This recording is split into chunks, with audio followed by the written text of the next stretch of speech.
In our headlines on this Monday, December 30th, here in South Korea. A South Korean passenger plane crashed while landing at an airport here in the country this past Sunday morning, killing all but 2 of the 181 people on board. And as the nation observes a week of mourning, investigators have recovered the plane's black boxes, with the flight data recorder found partially damaged, but its cockpit voice recorder intact. Meanwhile, relevant authorities here are now seeking an arrest warrant for President Yoon Suk-yeol as he shunned a third summons for questioning with regard to his brief imposition of martial law in early December. We start with a tragic event here in the country. A Jeju Air flight arriving from Bangkok skidded down the runway at Muan International Airport in southern Seoul a little after 9 Sunday morning before crashing into a concrete barrier and bursting into flames. For more on this, I have my colleague Park Konu standing by live at the site of the deadly crash. Konu, welcome. Do fill us in with the latest from there. Yes, so hello, Sunny. I'm currently standing close to the crash site at Muan International Airport in Muan-gun County, southwest part of the country. It's truly devastating here, I must say, with the wreckage of the airplane still at the site, as you can see right behind me. The Jeju Air flight departed from Bangkok on Sunday and was scheduled to land at Muan International Airport at around 8:30 a.m. the same day, but crashed due to what some observers are saying was a malfunction that affected the aircraft's landing gear. The incident claimed the lives of 179 people out of the 181 on board, including 6 crew members. 2 flight attendants were the only survivors.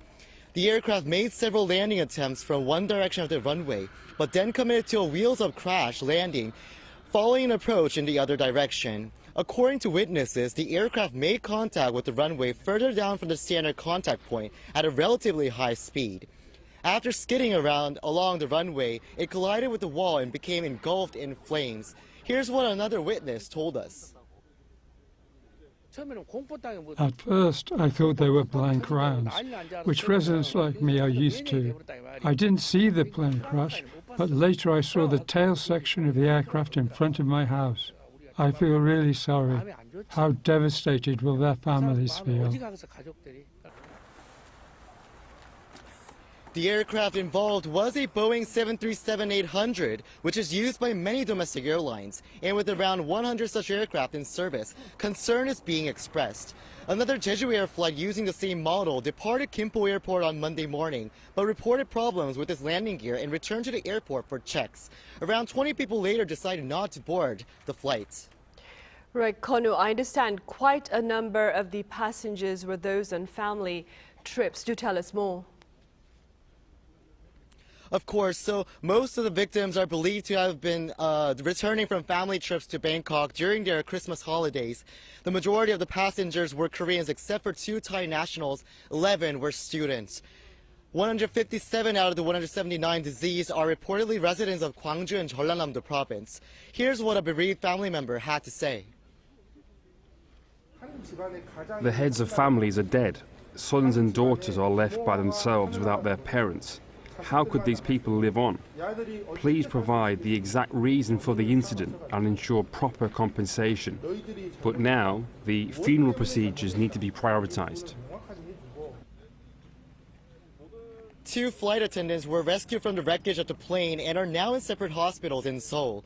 The male flight attendant who survived reportedly suffered from memory loss following the crash and said the last thing he remembers is fastening his seatbelts before landing. Right, I see. Konu, I also hear that not all the victims of the crash have been identified. Yes, that is true. The search for victims ended after 11 hours. However, the search for personal belongings is actually ongoing with the help of over 1,500 rescue personnel. DNA samples from bereaved family members were collected at the airport on Sunday, and the identities of at least 141 people have been verified as of Monday afternoon. A temporary morgue has been set up at the airport. Joint memorial altars were being set up on Monday across the country, while at least 2 were created in Muan. The closest one from here is around 5 kilometers away from the airport, but the bereaved families are requesting for one to be put up inside Muan Airport. Meanwhile, the Transport Ministry has launched a full inspection of all 101 Boeing 737-800 aircraft used by domestic airlines. That's all I have for you now. Back to you, Sunny. All right, Kono, thank you for that coverage from Muan International Airport, the site of Sunday's deadly plane crash. In related news, officials have recovered the plane's black boxes with the flight data recorded found partially damaged, but its cockpit voice recorder intact. Our Choi Min-jung looks into the causes of the fatal crash. Muan International Airport issued a bird strike warning just before the deadly Jeju Air passenger plane crash on Sunday. 1 minute after the warning, the pilot, who had more than 6,800 hours of flight experience, issued a mayday call. And just a few minutes later, after a previous attempt to land, the plane landed without its landing gear extended and skidded down the runway before colliding with a wall. An investigation into the cause is underway, with many experts agreeing that a bird strike was the most likely cause. They say such an occurrence may have affected both the engine and hydraulic system, an important component of the landing gear. An expert says that the risk of a bird strike particularly increases during the winter, as migratory birds flock to the area surrounded by lakes and muddy ground in search of food. While all airports are affected by birds to some extent, it seems that Muan, in particular, is situated in an area with a lot of bird flocks. Other aviation experts, however, have questioned whether a bird strike is enough to bring such a catastrophic outcome. They argue that pre-existing defects in the aircraft could have been a reason behind the crash, as some note that a second engine could have powered the landing gear even after the failure of the first one. Experts are looking for a clear answer. If we just go back a few days to the terrible images from Kazakhstan instead, we will remember that the airplane was bouncing all over. Here it's nice and straight and level. So the pilots are clearly in control of the airplane, which again begs the question, why did they not lower the flaps? Why did they not lower the landing gear? But the search for answers could see delays, as one of the 2 black boxes retrieved was partially damaged. According to an official, the flight data recorder was damaged in the crash, whereas the cockpit voice recorder remained intact. The black boxes were transported to the Testing and Analysis Center at Gimpo Airport on Monday morning, where experts will work to determine which parts were damaged and how much data can be extracted. The official added decoding the flight data recorder could take at least a month, or even up to around 6 months if it needs to be shipped to the U.S. for decoding. Meanwhile, the Ministry of Land, Infrastructure and Transport announced Monday that it will conduct a joint investigation into the cause of the accident with U.S. investigators, including the National Transportation Safety Board and Boeing, the manufacturer of the aircraft. The ministry will also carry out a special inspection of all Boeing 737-800 aircraft, the model of the plane that crashed Sunday, and conduct a thorough safety inspection on Jeju Air. Choi Min-jung, Arirang News. Acting President Choi Sang-mok was at a memorial center in Muan earlier today as the country reels in the aftermath of its worst air disaster in decades. Our Lee Soo-jin reports. South Korea's acting president, Finance Minister Choi Sang-mok, on Monday afternoon visited the memorial center for the victims of the deadly Jeju Air plane crash in Muan and paid his respects. On Sunday morning, Flight 2216 was returning from Bangkok and crashed into a wall at Muan International Airport, killing 179 people. The visit to the county of Muan-gun, the site of Sunday's deadly plane crash, comes after a series of government meetings to coordinate comprehensive recovery measures. The acting president, during a Central Disaster and Safety Countermeasures headquarters meeting held in Seoul on Monday morning, ordered the Transport Ministry to carry out safety checks on aviation systems as a whole. To prevent future accidents, the Transport Ministry will conduct safety inspections of aircraft operations with the aim of overhauling the aviation safety system to pave the way for a safer South Korea. He later met with National Assembly Speaker Woo Won-sik at the National Assembly, where they discussed response measures in a closed-door meeting. A week-long national mourning period until January 4th was declared on Sunday. To mark the mourning period, joint memorial altars will be set up both near the site of the crash and across 17 cities and provinces.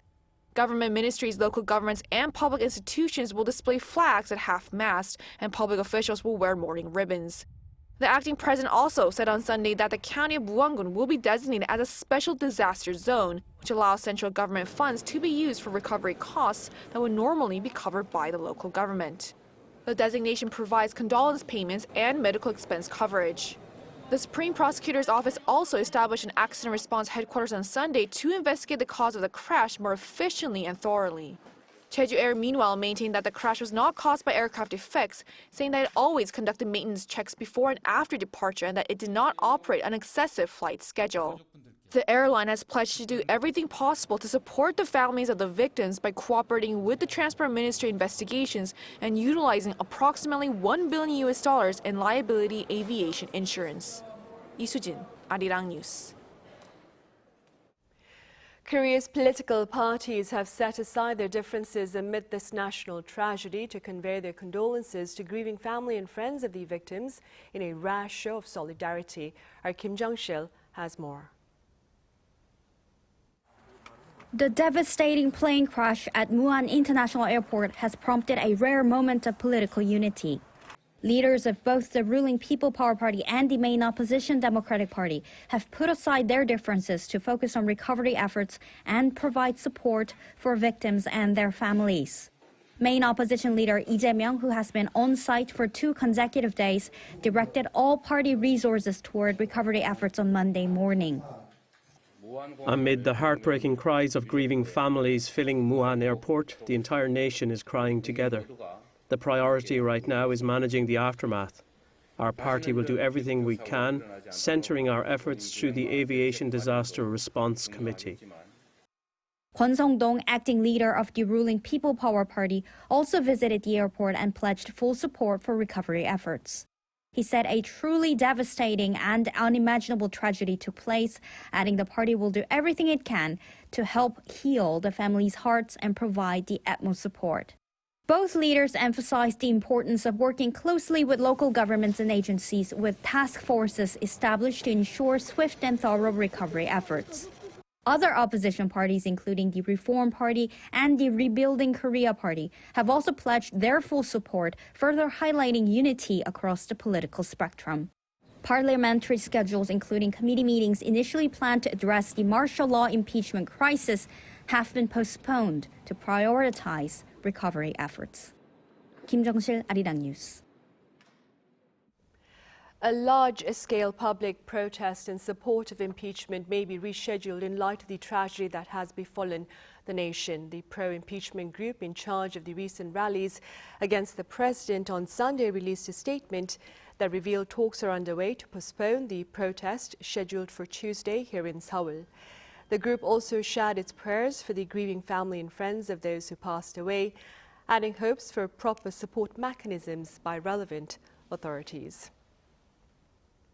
And the international community has been quick to convey its condolences to those here in Korea as they seek to make sense of this latest loss. Our Lee Seung-jae covers the global response.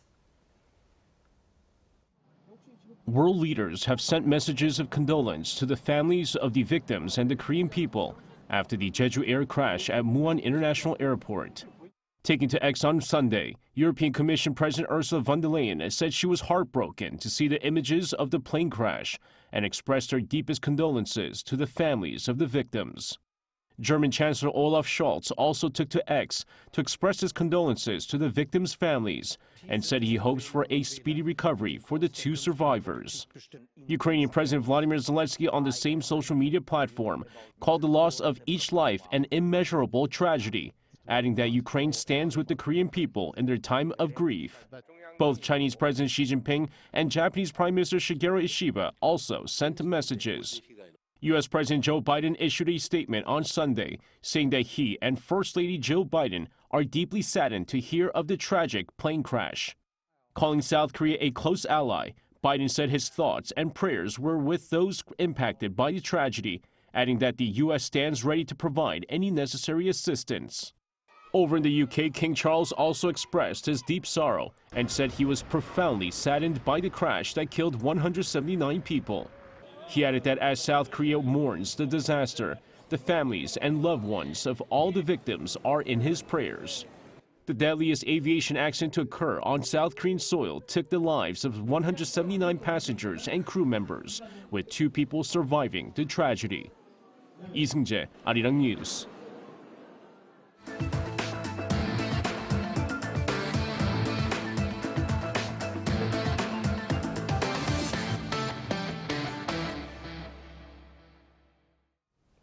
Authorities are now seeking an arrest warrant for President Yoon Suk-yeol as he shunned a third summons for questioning with regard to his brief imposition of martial law in early December.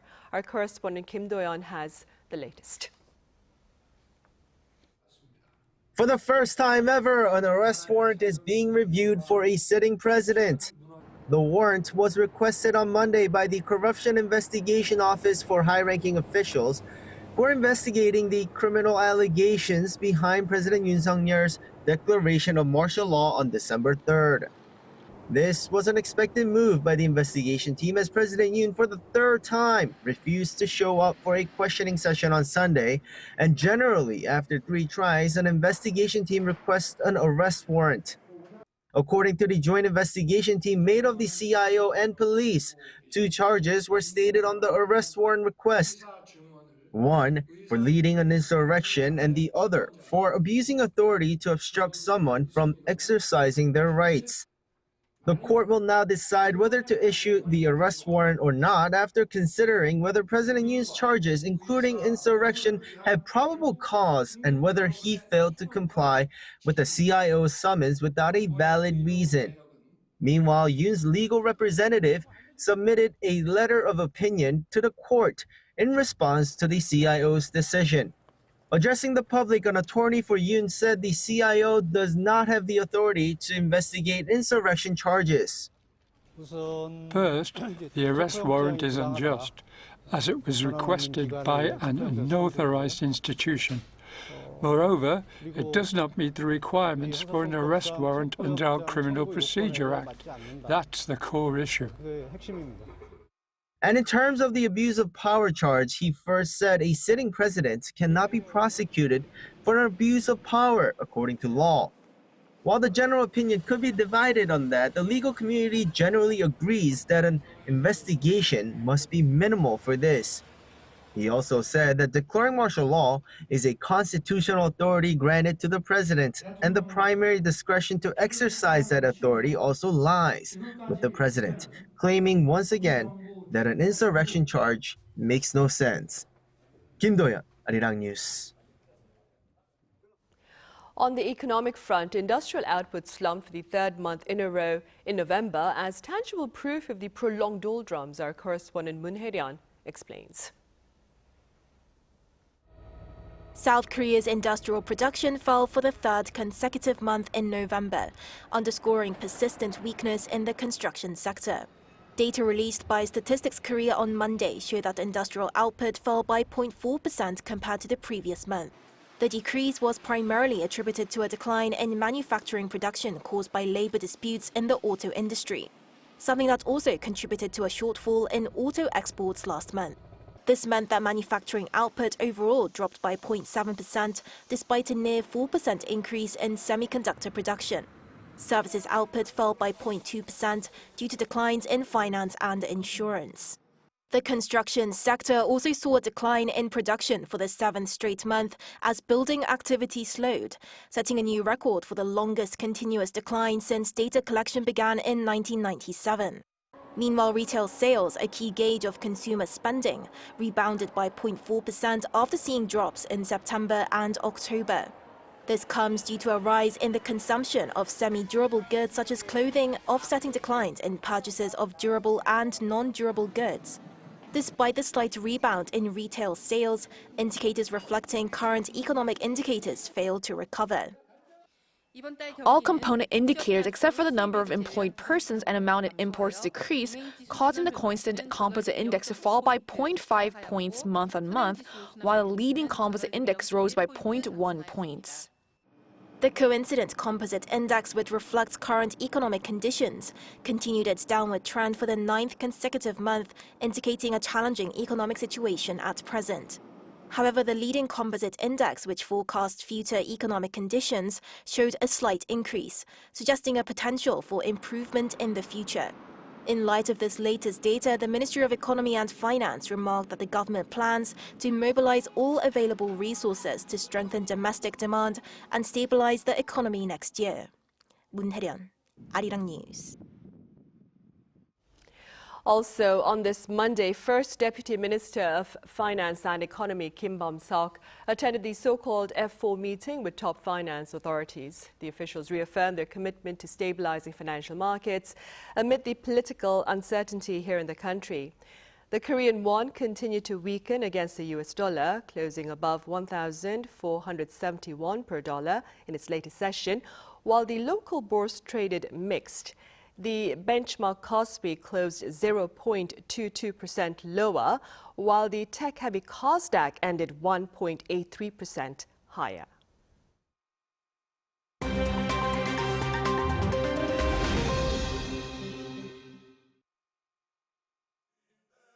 This is The World Now, bringing you the latest stories from around the globe.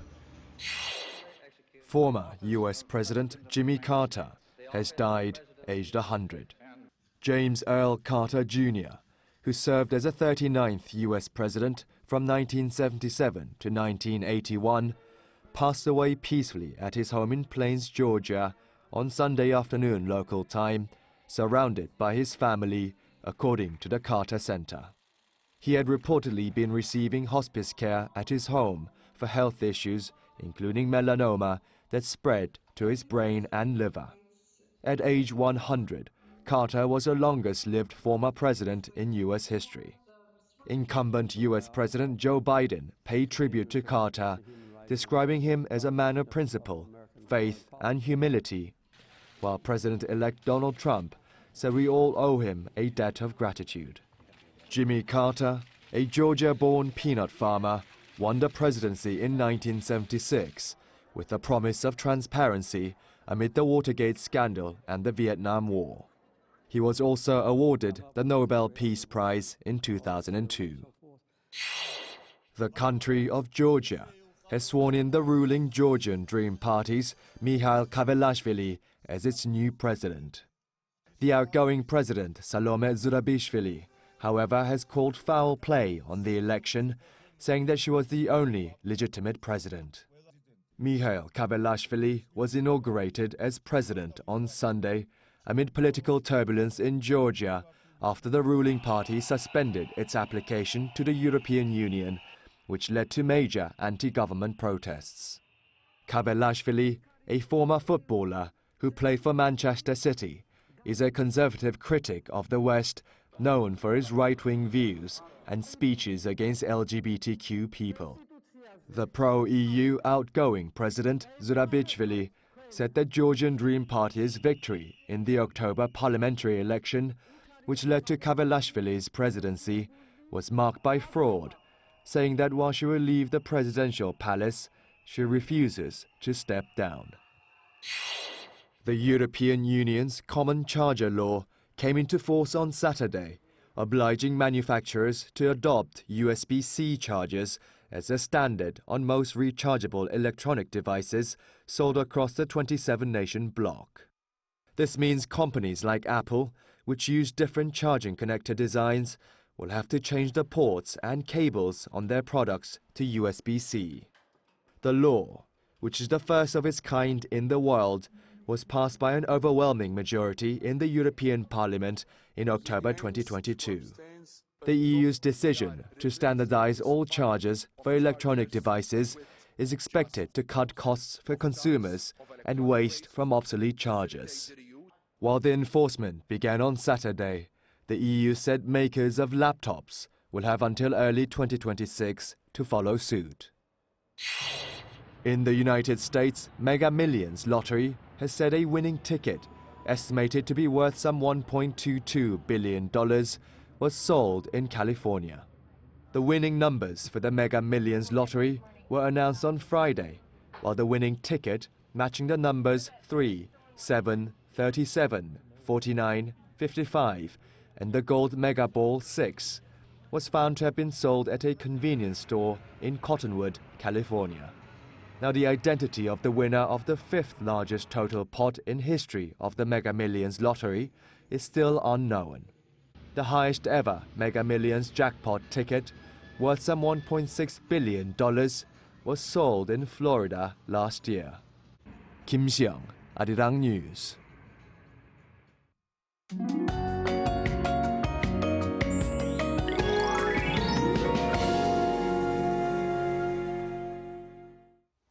During the day today, temperatures across the country stayed above average levels. It was actually as warm as early March. For the time being, temperatures will exceed the previous years, and there will be no severe cold. Instead, the skies were mostly cloudy across the country today. There was some occasional rain or snow in some areas. Up to 5 centimeters of snow will accumulate in Gangwon-do province by early tomorrow morning. In eastern parts of Gyeonggi-do province, Chungcheongbuk-do province, northeastern parts of Jeollabuk-do province, and northeastern parts of Gyeongsang-buk-do province, about 1 centimeters of snow or about 1 millimeter of light rain is expected. Tomorrow, Daejeon will start off at -2 degrees Celsius, Busan 4 degrees. Highs will move up to 3 degrees in Seoul and Chuncheon, Daegu and Gyeongju 7 degrees. It seems like it will be possible to see the last sunset of this year and the first sunrise of the new year without any rain or snow. That's all for Korea. Here are the weather conditions around the world.